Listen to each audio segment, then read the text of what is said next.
What is up, YouTube? I'm back at it again, and today we're going to talk about the Adidas Haven Consortium Triple Black Ultraboost. Yes, it is a mouthful of a title, but this shoe deserves it with all the details that goes into this shoe. Although it follows a very simple design, there's a lot going on with this shoe that goes over the casual viewer. Before I get into the shoe, I just want to give a quick background info on the shoe. The design, colorway, and overall aesthetics of the shoe were inspired by Vancouver, I believe it is, because Haven collabed with Adidas, and Haven is a Canadian company, and they wanted the shoe to represent their hometown and the atmosphere of the place. And I've read that Vancouver is a place with a lot of rain and very like grayish atmosphere and environment, so that's why the shoe is all black. That's why some of the material was implemented, because it was inspired by the city itself. To start things off, I want to talk about the aesthetics. This shoe follows very minimalistic design.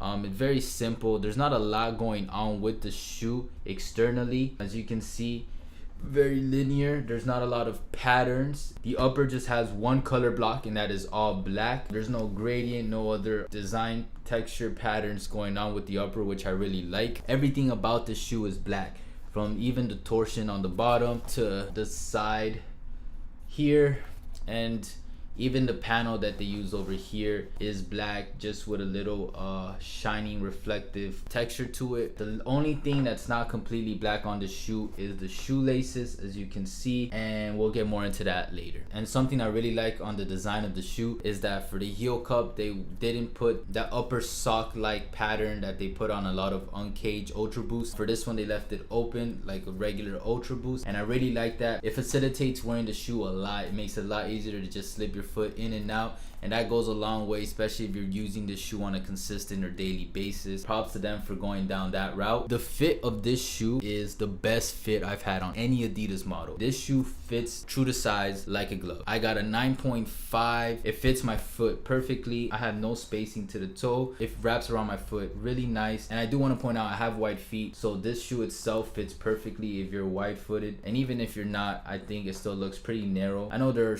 shoe models from Adidas that are a little bit more narrow looking, but I think this shoe does a pretty good job at it without looking too wide, unlike the Pure Boost or the Yeezys. Of course, I would always recommend try it in the store if you can, but I know that's not always the case. Next up, let's go into the material and design standouts of the shoe. To start things off, I want to talk about the all-weather resistant panel that they added all around the shoe.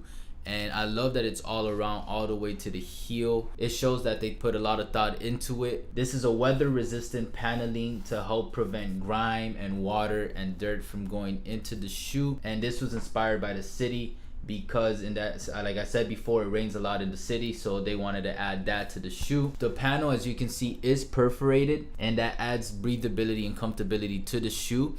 And although it might give off the impression that because it has holes and it's perforated, that it might not serve its purpose completely through and do its job. I haven't tried it out myself, but I have seen on other reviews that it actually works pretty well. And I'm just really glad that the panel goes all the way up to the heel cup, because I don't know, it just shows that they thought it through and they didn't just add the panel just on the upper, because that would have felt a little lazy on my part. Moving on to the top of the shoe, it looks like they added the same material of the panel on the shoelace loops of the shoe, and I like that because it helps give the shoe some rigidity and protection. It helps prevent the shoelace holes from ripping apart and enlarging because of the shoelaces when you're tying them and pulling them, as well as helping maintain the form and shape of the shoe by giving it a little more structure at the top, so it doesn't keep bending over and falling in as other Primeknit models have shown. Not only does it do its job, but it looks pretty clean in my opinion. And then continuing with the upper, we move down to the heel counter of the shoe, which is something I really enjoy about the shoe.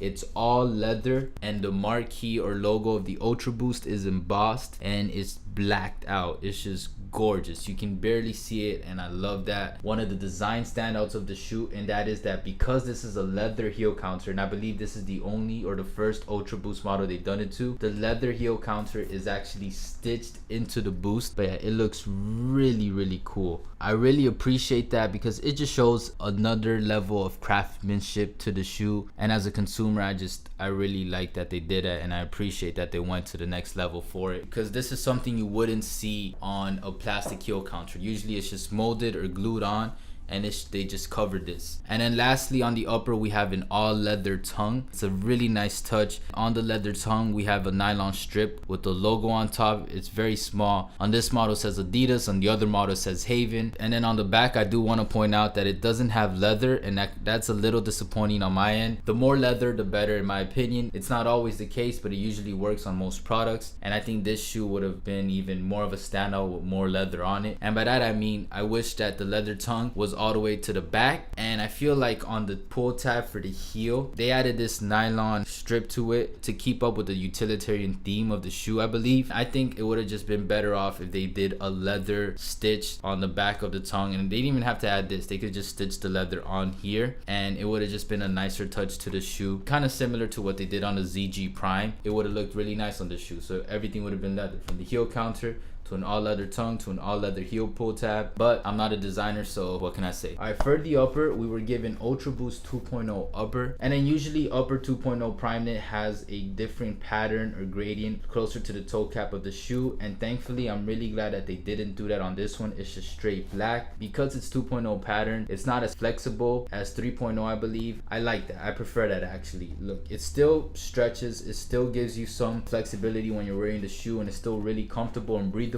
I feel like when the Prime Knit is too flexible and stretchable, it feels a little vulnerable to me. That's how I felt about the gray XR ones I have. For this one, it feels very secure. I also like, because it's not so stretchy, it helps keep its shape and form better than other Prime Knit that's too soft to the touch and it tends to fall in. For this one, you don't really get that, and I love that about the Prime Knit used on the shoe. And I also want to point out, with a tighter Prime Knit, I feel like it holds your feet better and gives better support if you're going to use the shoe for running or even for walking. It just gives a better overall support. And then lastly, of course, we have an all black Ultraboost, which I really like.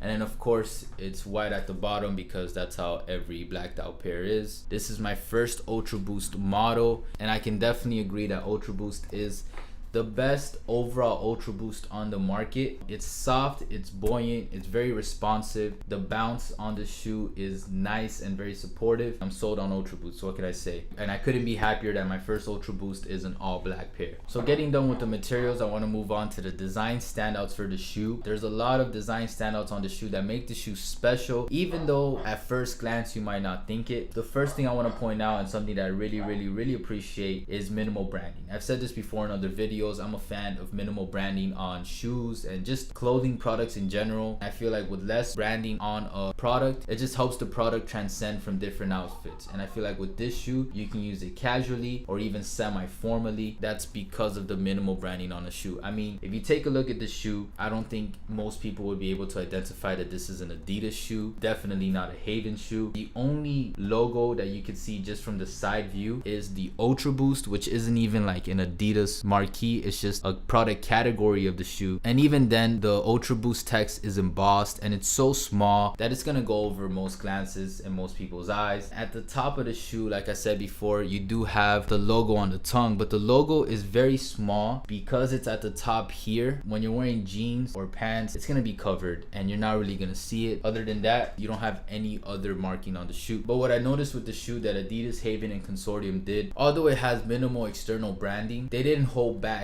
on branding. They just did a better job at specifically choosing where to place their branding. And by that I mean, on the tongue, when you look behind it on the inside, on the back, as you can see, you do have a Consortium logo, very small. We have the Continental branding, which is actually blacked out and isn't in yellow. Another example of how blacked out this shoe is that I really like. Other than that, it's shoe soles. Usually I wouldn't show the soles of a shoe. Usually soles don't have a lot going on with them. Adidas doesn't usually include soles with their boost models, period. It's usually just the suede stitched on top of the boost, and that's about it. There's no like separate sole that comes with the shoe. I've been told this is faux leather. I'm not sure if it is. It feels like it, but at the same time I could see why it wouldn't be. Look at that. That's what I mean by the branding. It's just Consortium all over the shoe sole. The design is nice. It has a nice feel to it, so they didn't hold back on the shoe sole when it came to branding. And then you have Adidas and Haven on each sole. And what's cool about this is that the Haven sole fits on the Haven model, and the Adidas sole fits on the Adidas model. Each model that has the logo specifically on each pair. At this point, Adidas is kind of known for their minimal branding on their shoes. If you look at most of their models, unlike other companies, they don't put the logo smack in the middle or as big as possible on a shoe. It's usually very small or placed in specific areas that aren't too prominent on the shoe. And then sometimes, like I mentioned, the ZG Prime, I feel like they do something that kind of reminds you and triggers the logo of the shoe without actually placing the 3 stripes on the shoe. I really appreciate that. Design wise, this shoe is the prime example of what good design is. What they did with the efficiency of the design and the aesthetics of design serves its purpose, kind of like Apple. Everything has a purpose. Like the paneling, not only does it help protect the shoe, it also serves its purpose for being reflective and adding to the aesthetics of the shoe. Same with the shoelace hoops on the panel here. Yeah, just a simple design like that has so many jobs, and I love that about the shoe. So yeah, that's about it for the shoe for me. Overall, this to me is my favorite Ultraboost model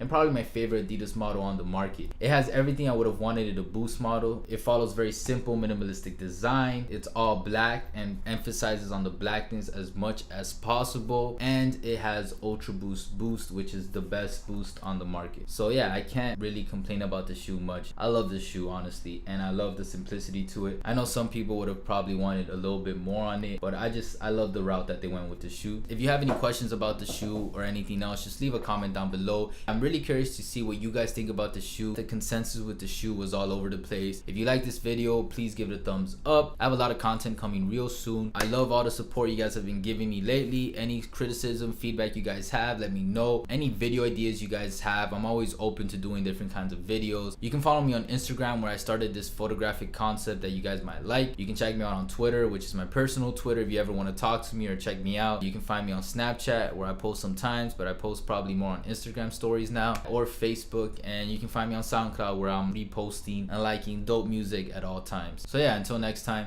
take care.